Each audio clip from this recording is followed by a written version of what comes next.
Omobono Tenni, negli anni 1930-1948, fu un grandissimo campione motociclista.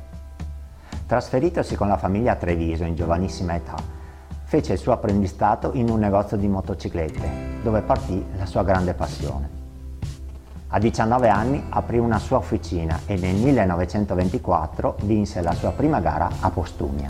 Entrò alla Guzzi nel 1933, conquistando una serie di vittorie impressionanti.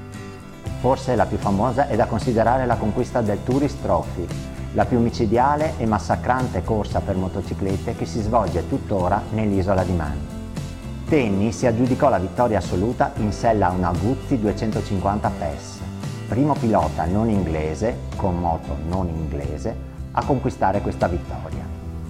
Dopo aver preso la testa della gara, cadde al termine del primo giro, perdendo il primo posto.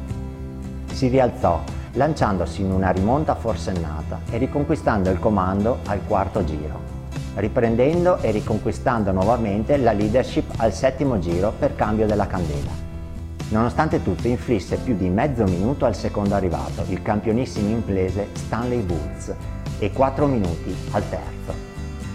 Nello stesso anno, con la vittoria al Gran Premio motociclistico della Svizzera, conquistò il titolo di campione europeo della specialità. Non esisteva ancora il campionato mondiale.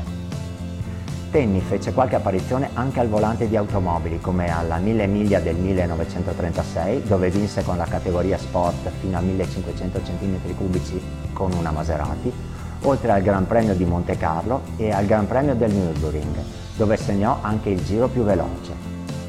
Dopo la pausa della Seconda Guerra Mondiale ripresero le corse e Tenni ricominciò a vincere, conquistando nuovamente il campionato europeo nel 1947. Purtroppo troverà la morte al circuito di Berna nel 1948, un circuito difficile ed insidioso, reso ancora più problematico quel giorno a causa della pioggia. Era il 1° luglio e la salma del campione fu portata a Mandello Lario, negli stabilimenti della Moto Guzzi, poi nella sua Treviso, con una partecipazione di folla incredibile. A lui è dedicato lo stadio di calcio di Treviso, mentre il Museo dell'Automobile Bonfanti Vimar, nel contesto della Galleria del Motorismo, Mobilità e Ingegno Veneto Giannino Marzotto, gli ha dedicato uno spazio con immagini, descrizioni, una tuta in pelle dell'epoca e una Guzzi 250 PES, uguale a quella guidata dal campione nella splendida vittoria del Tourist Trophy del 1936.